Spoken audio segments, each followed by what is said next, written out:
had me at cello, cello. You had me at cello. You had me at cello. Oh, you had me at cello. Welcome, everybody. It's 5 o'clock on a Friday, and I'm sure you've been practicing diligently all week. But starting at 5 o'clock on Friday, for many people, this is when we can really ramp up the practicing. And you get to start thinking about what you want to practice and how you want to practice it.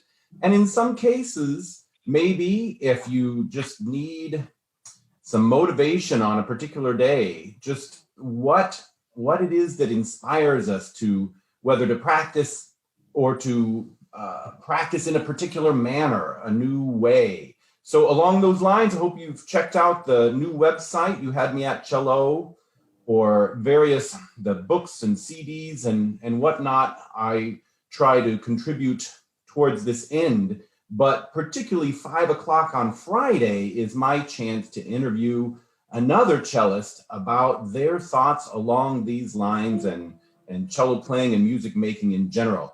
And I'm absolutely thrilled to have as my guest today, Dr. Anne Witt, one of my mentors.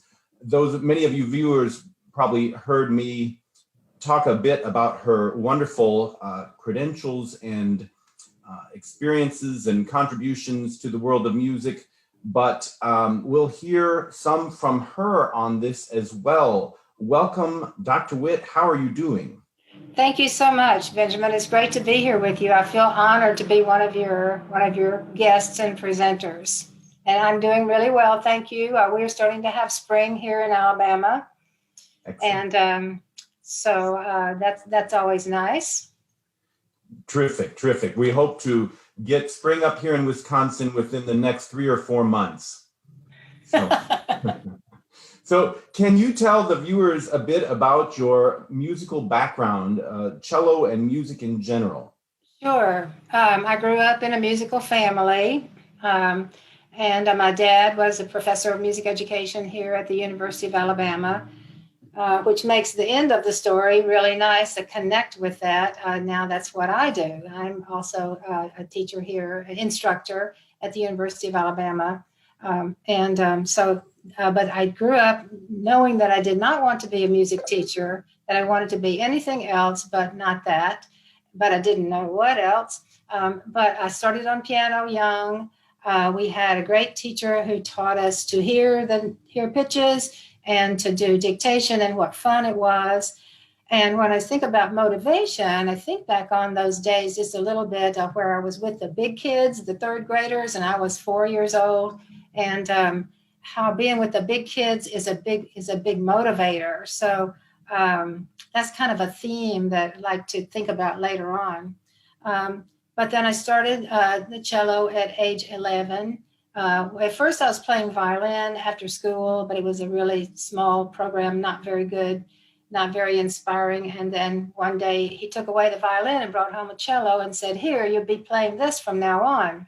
So I said, "Oh, great, now I can quit piano lessons." No, both.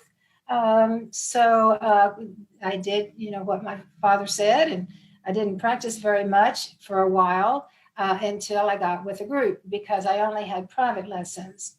When I went to Brevard Music Center in the summer after I was 16, I got to play with an orchestra for the first time. And then I realized what playing the cello was all about.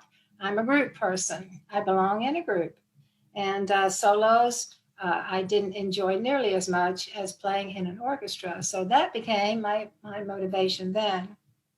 I earned my undergraduate degree here at the University of Alabama, and then 2 graduate degrees at the University of Texas at Austin. So I kind of have an ABA format to my life. The B section and the development section, the most important professionally being in Austin, Texas, where I got to work with wonderful, bright people like Dr. Whitcomb and many others, and to be inspired by my cello teacher, Phyllis Young, there at the University of Texas at Austin. I earned my other 2 degrees there, and I also got to teach in the public schools there. And there were not many students in the public schools at the time doing strings, so it was a quite a challenge. And I had a middle school and a high school assigned totally to me, and had to learn on the job a lot of things. And there was always problem solving to be done. And it was quite interesting for me as a young teacher to have to figure out a lot of things on my own.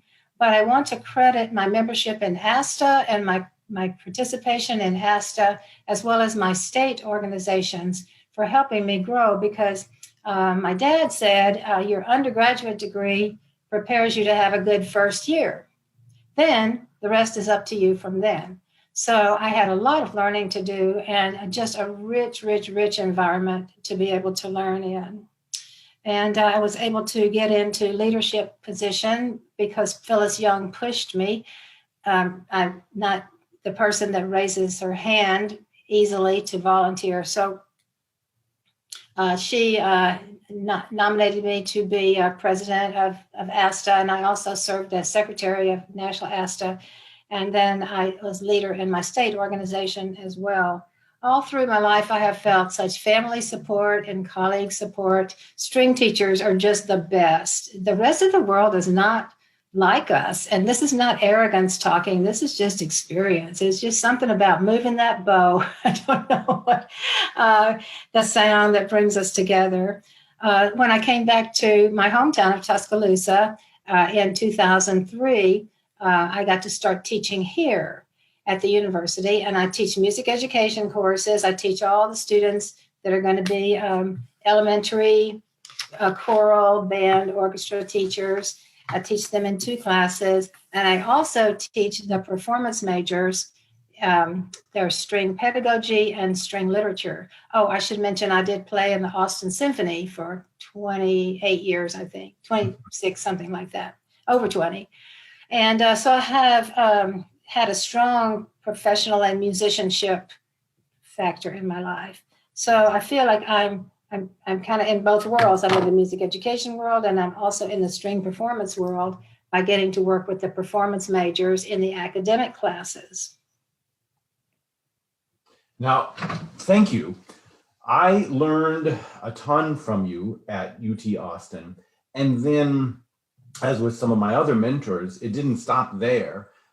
Just continued connection with you and your way of thinking, your approach, and also getting to attend a number of your papers at things like ASTA conferences, which are on a wide variety of topics. Some people kind of specialize in 1 or 2 things, and you have a very wide range of topics about which you've written and presented. And I'm wondering, what's the engine? What is it that inspires you and motivates you to look to all these different aspects of music and research them enough to write a new contribution in each of these areas? Oh, I guess there's so many avenues in my life that have to do with music. The certification of teachers, and then everything that's going on in the public schools. That's a lot. I would say people relationships have driven most of this, where I get to know people, think about relationships, how can I be a better teacher, that sort of thing. An opportunity that came to me in coming back to the university here was the opportunity to start an adult strings program. So for the first time, I branched out from what I had really taught elementary through college level. But first time I had the opportunity to teach older adults, the ones that wistfully say, oh, I wish I could have played the cello, or I always wanted to play the violin. So to gather up those folks and get out book 1 and say, you can do it. And the hardest thing is to convince them that they can do it. So I started an adult strings program here at the university. And then, of course, that grew as I saw that they needed something. They need to know some more people who do what they do other than just the ones in Tuscaloosa. So we started an adult strings weekend. And it's the next to last or last weekend in August, depending on when our classes begin here. And we bring together people from all over the country. And I'd love for you all to know more about it. So I think it's the relationships with the people and then looking at what they need that have driven my my activities. Then since then, I have been involved. We have a program called OLLI, OLLI, and it's a national program of adult education. And I teach string music appreciation classes.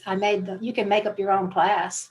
And so I teach string music appreciation classes, and 40 people come into a classroom and they just look at me with rapt attention, eager to write down my every word, smiles on their faces, bright faces, so different from undergraduates. Oh, sorry.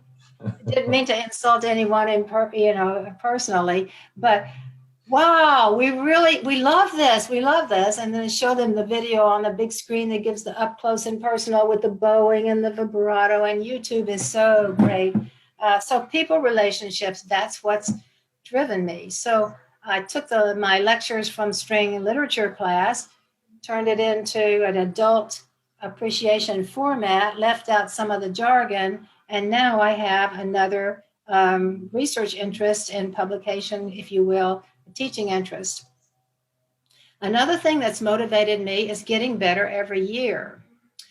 Oh my goodness, Dr. Whitcomb, do you have those student evaluations at the end of the semester at your school? Yes, we do. Have you ever gotten any weird ones? Well, one time I had a whole class that kind of thought, I think they sat all together and had a party while they wrote their evaluations. But they all started out, she's so nice. And one of them said, one of these, sophomores just know it all, don't they? Well, that's what sophomoric means. One of them said, well, she's clearly past her prime. Oh. So I started to wonder, where was my prime? Did I miss it? But I think I haven't got there yet, because every year, it just seems like after I teach every lesson, I'm thinking, oh, next time I do this, I wish I'd done that other video. Oh my gosh, why did I not do this? And then it's time to move on to another topic. So it's next year I'll do better. But that's motivation to me, is to get better every year. And I don't know the prime thing.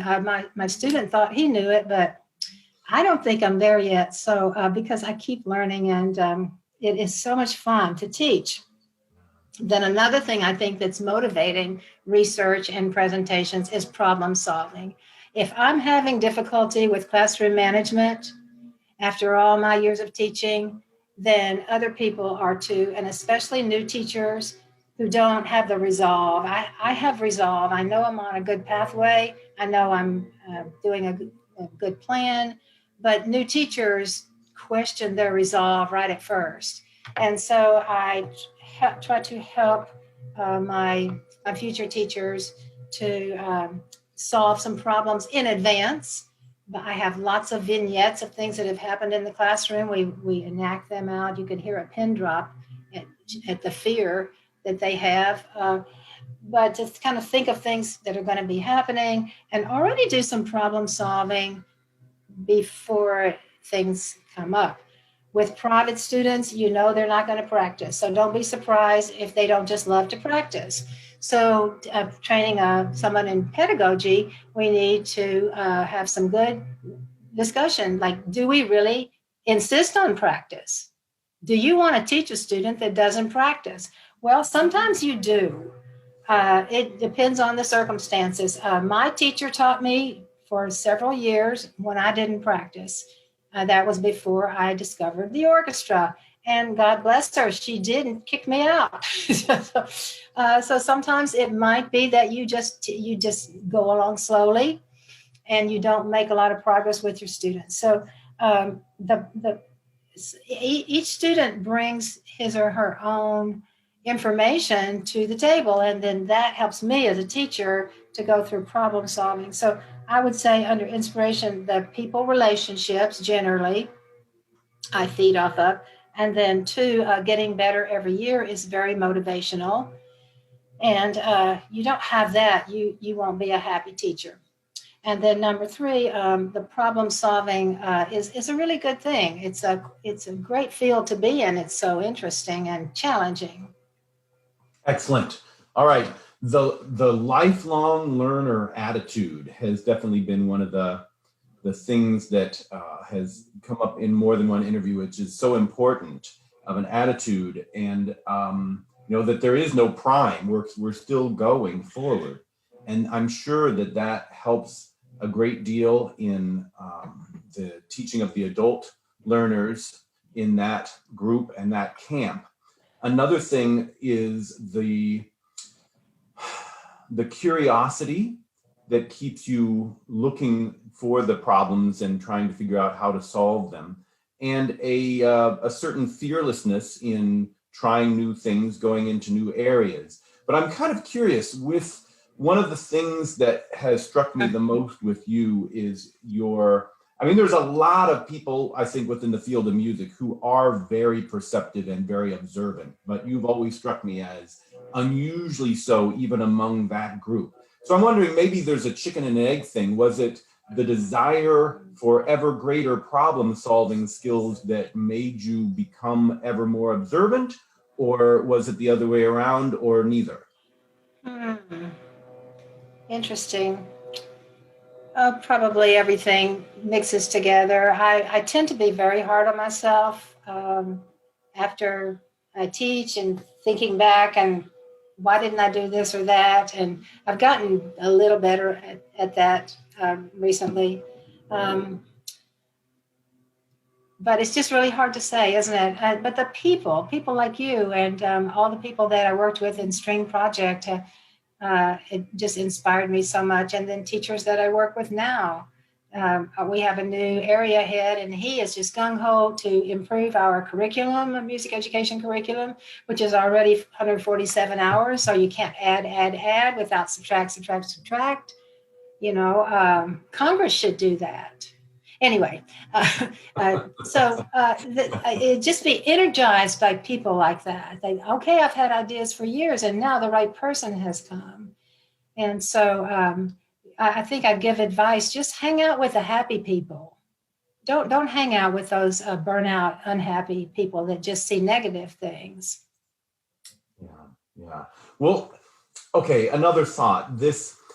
You mentioned your resolve. And again, you've also always been a person who has been decisive. You know your thoughts on any given matter. And yet, when it comes to playing in an orchestra or playing in a chamber music group like you have and do, you are able to do that give and take that happens in those situations without feeling like you lose yourself as a result. Some young people, I think, go into these sorts of situations thinking that it needs to be somewhat one or the other, but it never has been with you. You have suggestions along those lines for youngsters? Oh gosh, haven't we all learned a lot of lessons during this COVID thing, where we're told what to do, and we want to question that authority and say, wait a minute, what about this or that? I think playing in an orchestra did it for me. I learned early on, you don't raise your hand and ask the maestro a question. If you want to ask a question, you ask your section leader during the break. And so I think I was able to understand where I'm bound and where I'm free. And where you're bound, when you're in a structure like a university or a public school, you're bound by certain things and you're free in certain areas. And I knock on doors, and if the door opens, okay, I go in and I knock on another door. But if the door's closed, then you just say, oh, well. And I don't want to waste I don't want to waste any energy on being negative. So, and I try to see the good in every student also.